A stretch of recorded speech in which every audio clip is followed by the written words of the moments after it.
My name is Sandy Lamb. Welcome to my backyard. I live 10 minutes from the Cheyenne Mountain Resort. I am blessed to live in this very beautiful part of the country. So to start off with, we're going to take a little culture pulse. We are here this week to look at improving results by improving our culture. So quick show of hands, how many of you are sitting with the same people that you were sitting with Tuesday? They proudly raised their hands in the back. Wednesday, same people, changing it up. Okay, clearly the two of you, but everybody else has been moving around. So good job. Good job with that. All right, so we're here to talk about transforming culture. And I was going to have a co-presenter with me today by the name of Yvonne Thompson, who is the author of a book called The Culture of Accountability. Mike has some copies of the book. So audience participation, for those of you that made it to the last general session the last day, give yourselves a hand. Thank you for being here. Audience participation will be rewarded. You don't want to listen to me for the next 50 minutes. So there's going to be some interaction. There's going to be some audience participation, and it will be rewarded. Also, a little bit of housekeeping.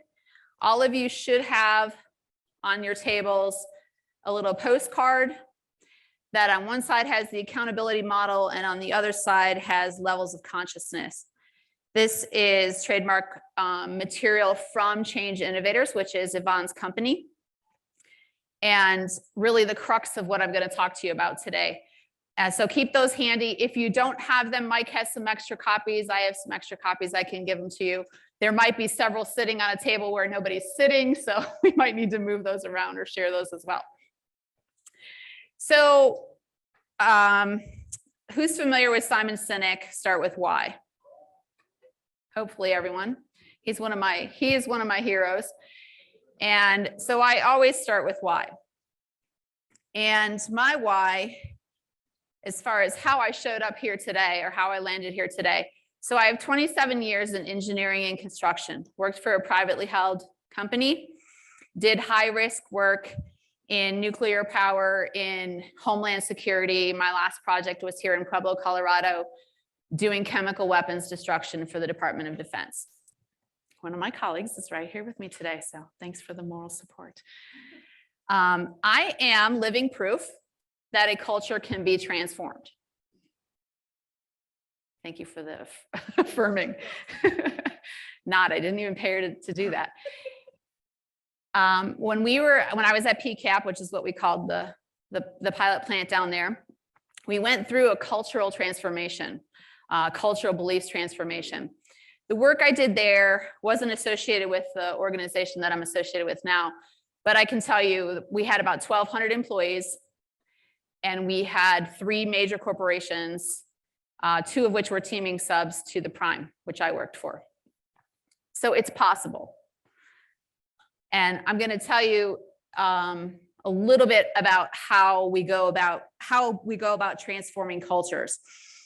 So in terms of my why, I've been with that organization for a long time.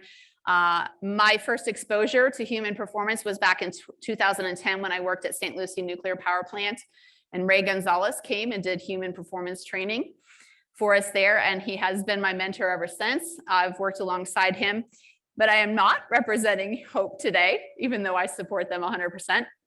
I'm actually representing my own organization, which is Altitude Business Coaching, and the organization associated with this material in the book, which is Change Innovators. They are based out of Canada, and Yvonne, who is currently the CEO and founder, she lives in the UK, so that's why she couldn't be with me today. She couldn't travel over, but I'm representing them. And in terms of my why, I am living proof, like I said, that cultures can be transformed. And why is it that we accept bad behavior in organizations? Why is it that in our personal lives, if there are toxic people in our personal lives, we remove them from our lives? We separate from them because we know that's what's best for our mental well-being. So why shouldn't work be any different? If we're in organizations that have toxic cultures, and I've heard this week, and all of you have heard about toxicity in organizations and what that looks like in terms of the wrong culture. So we're going to talk about what makes up that culture. And then we're going to talk about, very briefly, high level, how do we transform that? The material and the work that we do on transforming culture for change innovators is a full day workshop. So you are getting just a little snippet here today. All right, so the foundation of culture. You guys have talked probably a lot this week about just culture and safety culture. And I'm going to have you kind of snorkel up, if you will, to organizational culture. So let's look at the organization's culture as a whole. So I'd love to hear from you. What's the relationship between safety culture and organizational culture? Who wants their first book? Yeah, tight how? Can you elaborate? I mean, if I have a very production-oriented culture, and you know, anything gets done to get production done, well, that's going to impact how I'm going to react to safety. So I think they're coupled. They're very tightly coupled. Yeah, I agree, 100%. Any other thoughts? Anyone else? I kind of look personally at safety culture as being a subculture, if you will. If you've heard the term subculture, I look at safety culture as being a subculture of organizational culture. So if the safety culture in your organization isn't what it should be or what you want it to be, I think you need to look above, like look at what is the organization's culture as a whole, because that's kind of setting the stage or setting the foundation for that. Okay, so what are some less desirable characteristics of culture? Any of you work in organizations right now where you'd say, the culture isn't what I think it should be or what I want it to be? Yeah, there's a hand over there, Mike. Isolates and it can cause conflicts within, knowledge groups. Yeah, so it's isolating.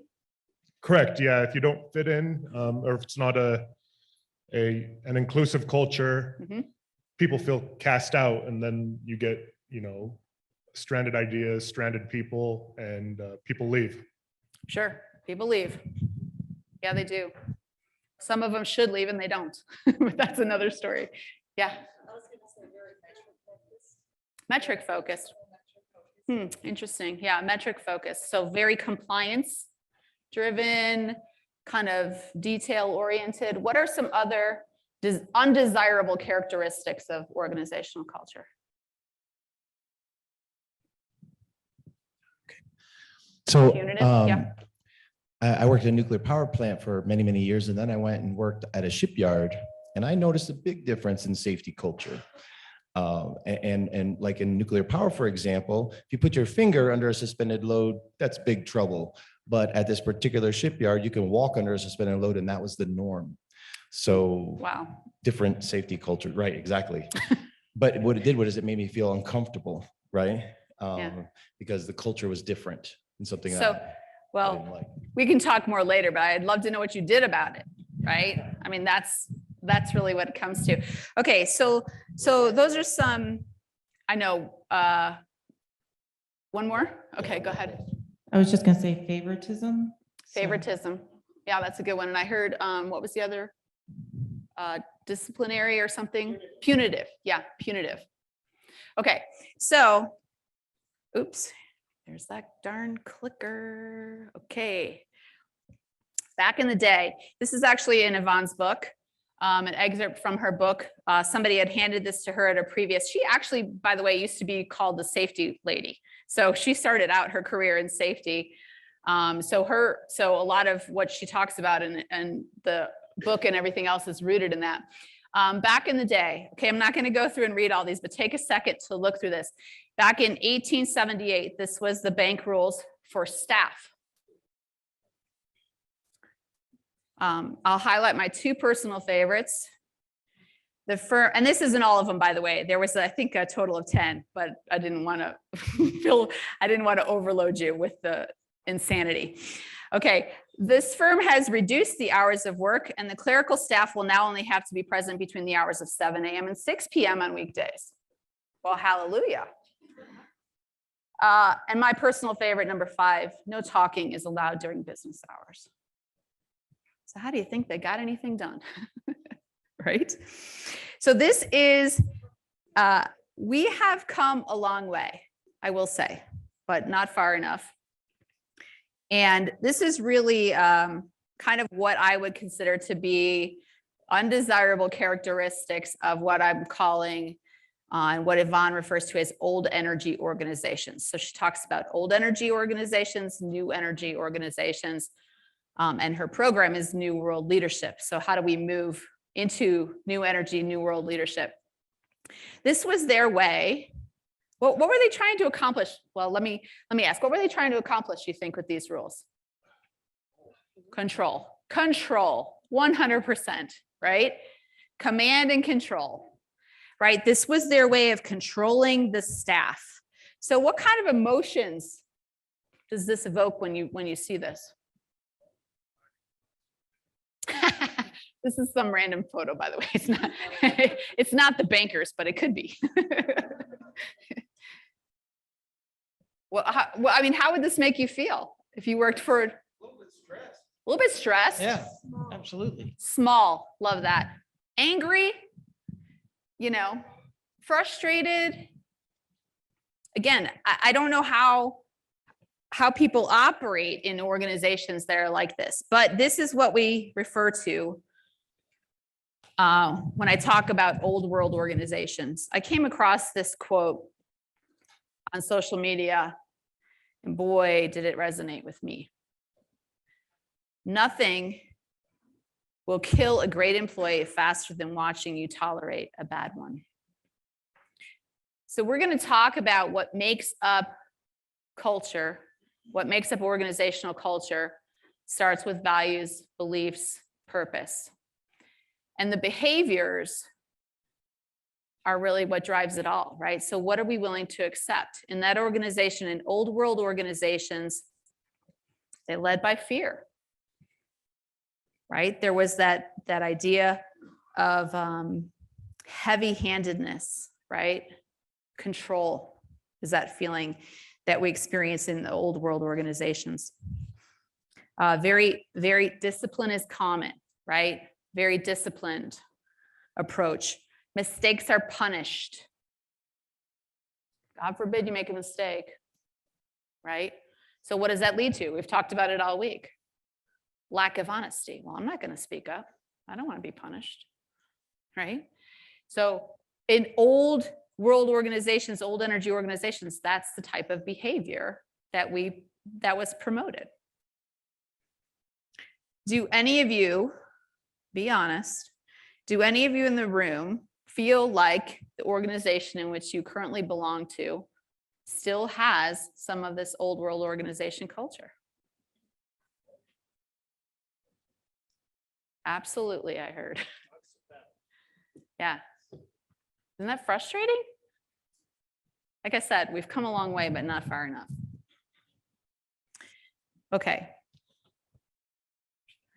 By the way, can you have culture in an organization of 1 or 2 people? Yeah. My organization, Altitude Business Coaching, has a culture. Now, I'm 100% aligned with that culture. Is the good news, right?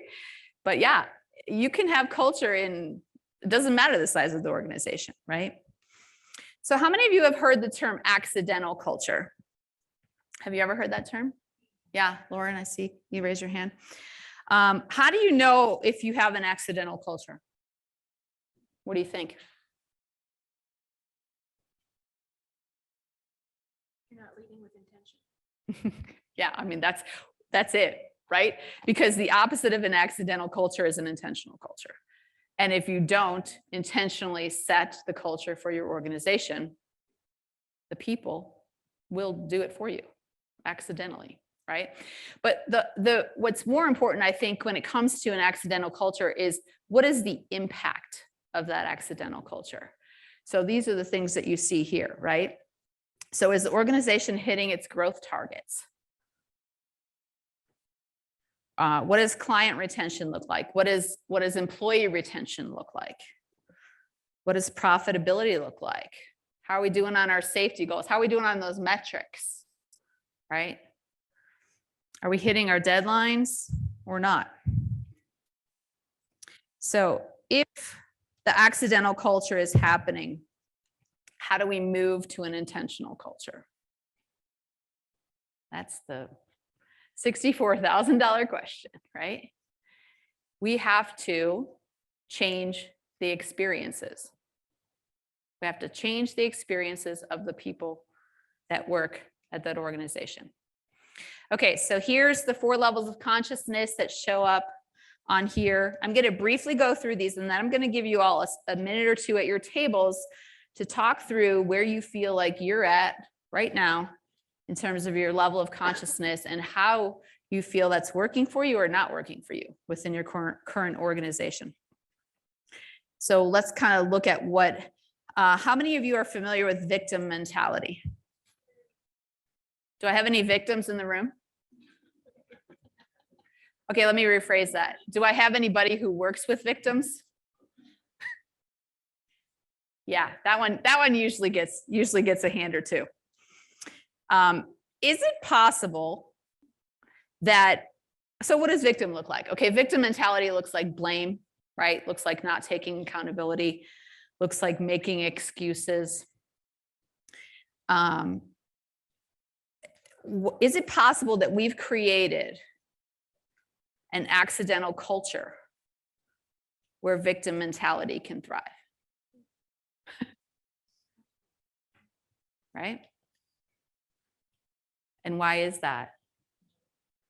No accountability, no response, no, it's allowed, right? It's accepted.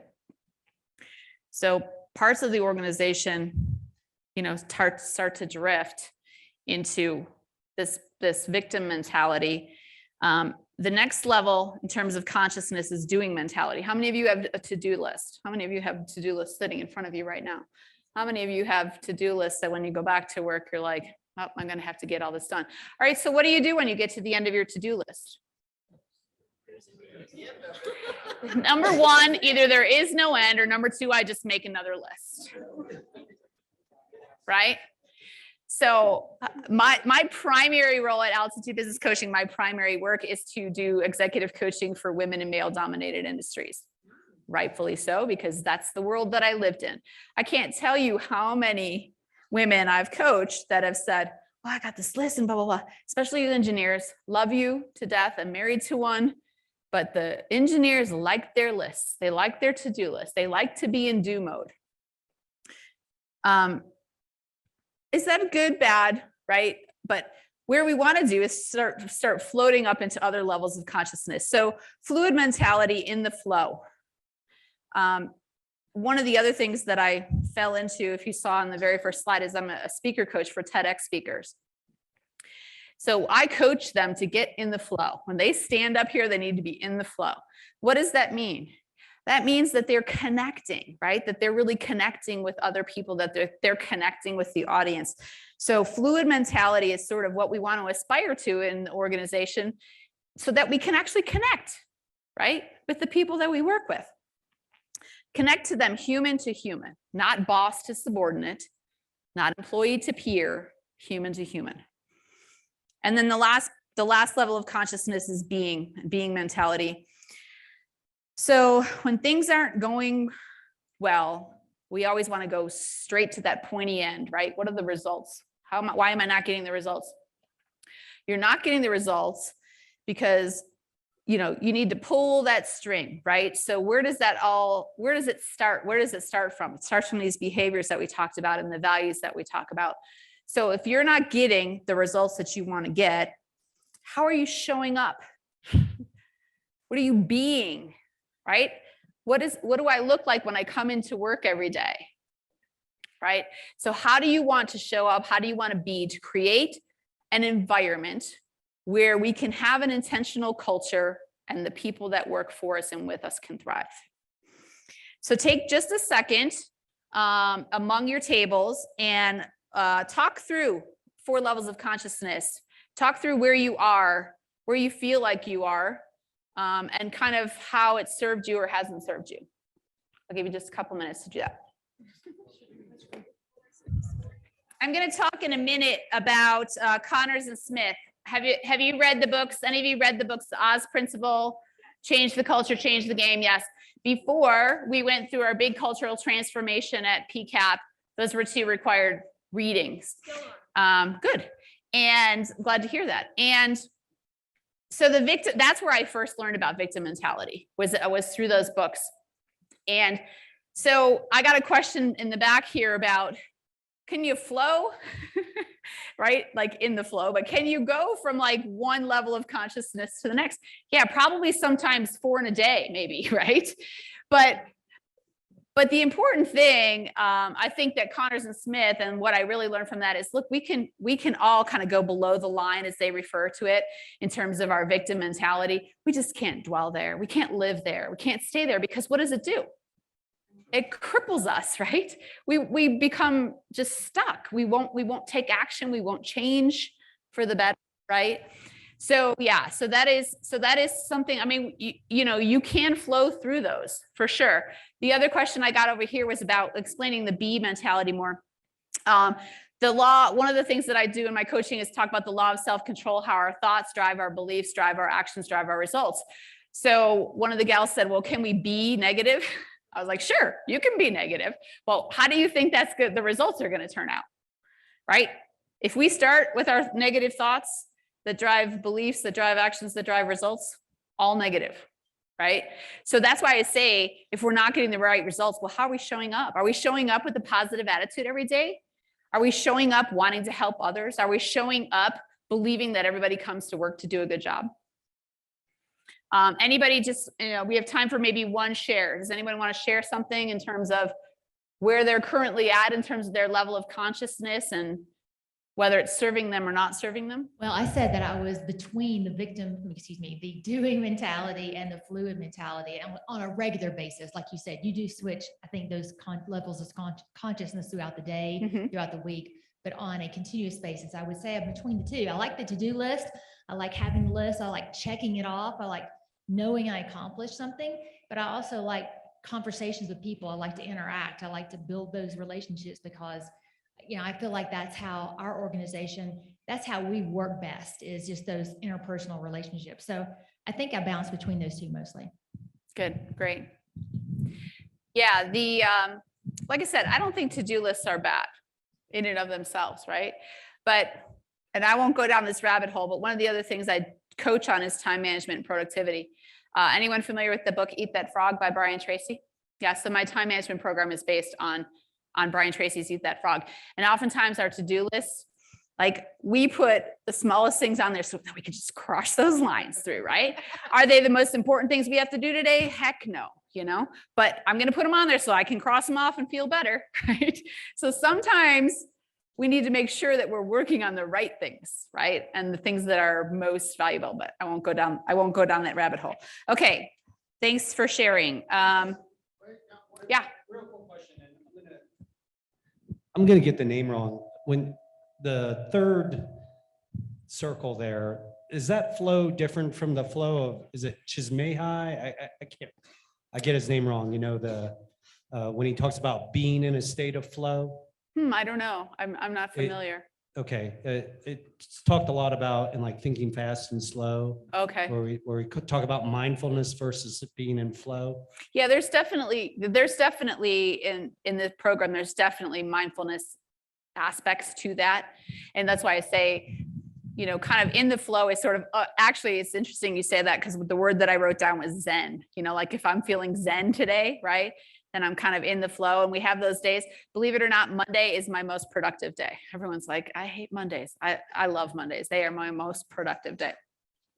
All right, so let's look at elements of culture real quick before we sort of dive into, what does it look like to transform and create a clear pathway to transform culture. So elements of culture, creating culture, like we talked about, must be intentional. And it has to be intentional through These three aspects. So clearly articulated purpose, values, and behaviors. And the behaviors, here's the key, folks. The behaviors are observable, as we know. We need to note them as leaders within the organization, and then we need to either respond or we need to reinforce or coach to. So if the behaviors are not aligned to, back to the, my earlier slide about accepting bad behavior, if the behaviors are not in alignment with the organizational mission, vision, values, we should be coaching to them. If they are, we should be reinforcing that, right? That's how we drive behavior. So this is one of my favorite statements of all times. We are a product of our experiences. Do we believe this? Anyone? Yeah, we are absolutely a product of our experiences. This actually comes from the Connors and Smith book. And those experiences, similar to what I was describing, those experiences drive our beliefs. Those beliefs drive the actions that we take. And those actions drive the results. So, tough question. We'll see how well you all have been listening for the last 30 minutes. If we're not getting the results we want, what do we have to change first? Our experiences. Our experiences. And well, our experiences and the experiences of those that work with us, right? So if the organization is not getting the right results, if we're not meeting our targets, if we're not meeting our deadlines, if we see people leaving, we need to change the experience for them within the organization. So values-based. The course, the workshop that we do is called Purpose-Driven Values-Based Culture. How many of you have an organization with mission, vision, and values? MVV, as I call it. She says, you mean written down or actually followed? Good question. Well, here's the question that I have for you. So for those that raise their hands, could you tell me what those are? Could you tell me what the mission, vision, and values of your organization are? I see some head nods. Yes, you could? Or? Actually, I showed them a little bit earlier. Oh, okay. Okay. Sorry, I missed that. Yeah. So you heard it here first, people. I'm going to change MVV, mission, vision, and values to MVP. Mission, vision, and purpose, because I believe that for organizations that don't currently have a purpose, a declared purpose, you're going to see that. You're going to see that coming. That's the wave of the future, because people want to work for an organization where they can contribute to something bigger than themselves. Why did I stay working for the organization that I worked for so many years? Well, I mean, I trained first responders, Homeland Security first responders, right? I upgraded a power plant. I helped eliminate the chemical weapons stockpile in the country. Meaningful work, valuable work. I felt like I had purpose every day. But most organizations, while they may have mission, vision, and values, people can't articulate what they are. And more importantly, they have no idea how their role contributes to the greater purpose of the organization. So values-based has to be known to all employees, has to be simple and sustainable, and has to be aligned. So it's really, the culture comes down to the collective, if you will, behaviors of the people. And if it's out of alignment, what do you think happens? No trust. What happens to performance? Performance goes down, right? We start not meeting because we don't have people that want to come to work. We don't have motivation within the organization. Okay, purpose-driven. I'm going to, in the interest of time here, I'm not going to go into the specific examples, but you can feel free to look those up. There are several studies that have been done, like I said, about purpose on the consumer brand choice. So the one that Yvonne references in the book is called the Edelman Good Purpose Study. And what it says is that consumers are making decisions based on purpose. Do you believe that? Do you believe that consumers are making decisions based on purpose? What does that organization stand for? Right? What is it? What are the ethics of the organization? What is the sustainability of the organization? Those kinds of things. And if consumers are making those decisions based on the purpose, what do you think employees are doing? Do I want to work for a company where I don't feel aligned with the purpose? Where I don't believe what I'm doing every day? Where I don't feel comfortable, where I don't feel like I fit in? I've heard a couple times this week from people telling me, you know, somebody did something that I didn't agree with and I didn't speak up. And that's where I say when we go back to this idea of, you know, we're quick to like cut toxic people out of our lives, but you know, we're not so quick to necessarily do something about it when it's individuals that we work with, work for us, right? So values should be about doing things not because of the expected short-term benefit, economic benefit, but because we feel that we're doing them because they contribute to something bigger and better, enduring. They contribute to our purpose. Okay, so let's talk about charting a clear pathway. So one of the objectives that I wanted to share with all of you, and again, this is very high level, we're not going to dig too deep, but I want you to understand the pieces and parts here. So transforming a culture, I told you I'm living proof, it's possible. So basically we just, small group of us get together, we talk about what are our values going to be, we print them out on a poster, and we stick them up on the wall, right? Is that how we do it? Is that how we transform cultures? No? Really? No, not effectively, yeah. No, it's not about putting stuff up on a wall because there's sign blindness and people are walking by and don't look at it anyway, right? But it's really, it's about kind of charting this new pathway through a very dense forest. That's why the image that you see here. So values drive the behavior. So it starts with that. It starts with understanding, you know, what it is to be human, what it is to have programs in place where people are valued for the work that they do, for the contribution that they make to the organization. And it starts with those behaviors then either being reinforced or coached to, if they're not in alignment. So the behavior then creates the culture. This is one of my all-time favorite sayings. We train people how to treat us. You agree with that? We train people how to treat us.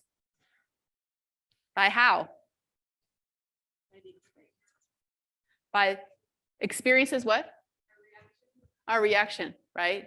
If they do something that's not in alignment with our own values and we allow it to happen, guess what? The flip side of that is if we're encouraging people to speak up within an organization, if we want to change a culture, we want the just culture, we want people to experience psychological safety, and they speak up and the response is, well, what the hell? Why'd you do that? What's the likelihood they're going to speak up again? Zero. So we train people how to treat us by the way in which we respond. Those behaviors create that culture. Then the behaviors are modeled by leaders.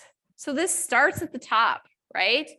We've heard a couple times, I heard earlier today, and I've already forgotten the quote, but basically we can't expect other people to do things that we're not willing to do ourselves, right?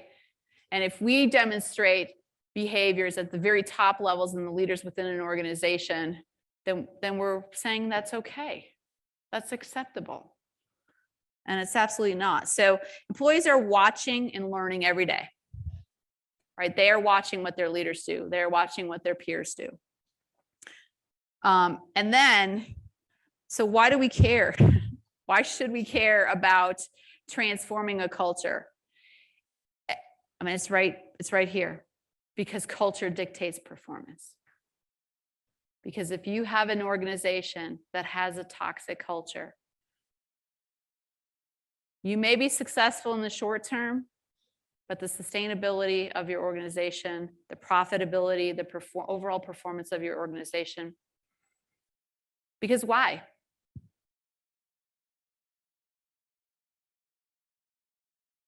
They're gonna leave, right? I mean, we heard yesterday from Gabriel, 500,000 nurses, right, leaving because they're tired. They don't want to put up with that anymore. So if we accept that culture dictates performance, then we cannot continue to accept a culture that isn't in line with the New World Organization and the New World energy. So in the New World Organization, command and control is out. Sorry, I'm sure there's probably some people in the room that are upset about that, especially those in nuclear. Been there and done that. It has its place. Procedures, processes, all of that has its place. Absolutely. I worked in high-risk industry my whole life, right? I mean, of course, I know that procedures and processes have their place, but command and control in terms of how we deal with people, right? We lead people. We lead people. They are human. We don't manage people. How many of you feel responsible for the performance of your organization and the people within it? Trick question. How can you control what other people do? Maybe for a period of time by fear-based command and control, right? But the idea behind New World Organizations is we lead people to choice. We lead them to a place where they can make a decision, where they can say, I belong here or I don't belong here. And if I feel out of alignment, if I'm being asked to do things that I don't want to do now, okay, let's not all go quit our jobs tomorrow, right? Because we got the Great Resignation happening. But we lead people to choice. And that to me is as leaders, that's the obligation that we have. We can't be responsible for what they do. It's kind of like leading a horse to water, right? I can lead a horse to water, I can't make him drink. But the idea behind New World Organization is that in the book, she talks about 3 hats in a position of authority. One is human hat, one is leader hat, one is manager hat. In reality, if you do all of this right, you wear your human hat, let's say 90% of the time. We bring the leader hat out, we bring the manager hat out on occasion. But for the most part, we lead and wear that human hat first. We lead from a place of empathy and compassion. Sorry, guys, I'm going to talk about feelings and emotions, but that's the reality. I mean, my business, Altitude Business, is rooted in emotional intelligence. I believe that all leaders should model and demonstrate emotional intelligence behavior because you want your teams to collaborate and grow. And the only way you do that is to treat them as humans. The work that I do and why I started doing it is because I heard so many women, probably some of you in the room will say the same thing. I can't cry at work. It's a sign of weakness. Well, what did I hear yesterday from the male nurse? He said, well, toxic culture. I can't ask for help. That's a sign of weakness, right? That's bullshit. We're human, right? So let's start treating each other as human. So in the New World Organization, the focus is on relationships. I heard somebody talk about relationships somewhere, right? Focus on relationships. Oh, wow, look at this. Humans are fallible. How many times have you heard that this week? We are fallible, so mistakes shouldn't be punished. How are we going to learn? I heard earlier today, we learn through failure, right? So we want to encourage people to speak up, to ask for help. We don't want fear to be a motivator. All right, last but not least, I'm going to take you very quickly through the accountability model. And the important thing about the accountability models you see on this cards is this is not about me holding other people accountable, right? Because if I'm going to lead in an organization, a new world organization, I'm going to look in the mirror first. Starts with me, right? So I become the observer in this accountability model. And it starts with non-judgment. So I talked a little bit about emotional intelligence. One of the aspects of emotional intelligence is self-regulation. And when I give EQ assessments to people, they're pretty self-aware of their emotions. Yeah, I'm aware of my emotions, you know, what's coming up. But man, John just pisses me off and I just let him have it, right? How many times have you blown up in a meeting or had a kind of a visceral reaction, right? Where's my judgers in the room? Anyone? Anyone judging? I love it. These people are like, damn, I'm proud. I'm judging. My daughter, who's 15, says, Mom, you're kind of judgy. So she gives me the judgy call once in a while, like keeps me on the straight and narrow. Come on, we're human people, right? But we need to seek to understand first before we're understood. And one of the things that I coach my leaders on is never make a statement when you can ask a question, right? We need to ask, not tell. So it starts with non-judgment. The next step is acceptance. Does that mean agreement? No, I don't have to agree with you. I don't have to agree with you. But, you know, they say this, the first step to solving a problem or getting to resolution is acceptance, right? So it doesn't mean I need to agree with you, but I do need to meet people where they are. And I need to be open-minded and I need to be willing to listen. Next is intention. We talked about intentional culture. So when I talk to people in a room full of people about emotional intelligence, I say, everybody's like, oh yeah, I'm really good at self-awareness. I'm really in tune with my emotions, but this guy, he's not so good, right? So don't try to fix people, right? Our job is not to fix other people, right? Our job, because I truly do believe there are not bad people as much as there is bad behaviors, right? We all make mistakes. We all do things that, you know, maybe are not the right thing to do, but I believe everybody comes to work every day to do a good job. And I'll tell you, in my days in project management, that's what got me through. Honestly, there are days when I would get so frustrated, but I'm like, these people have come to work to do a good job and something has gotten in their way. What can I do to remove that obstacle, right? So believe, you know, that everyone has the best of intentions and have your own set of intentions. Detachment. Ooh, okay, where's my control freaks in the room?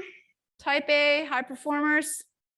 Dang it, I'm going to control, right? Detachment is the hardest part for me and most when it comes to the accountability model. But what I tell you is that we are not detaching from people, we are detaching from the outcome.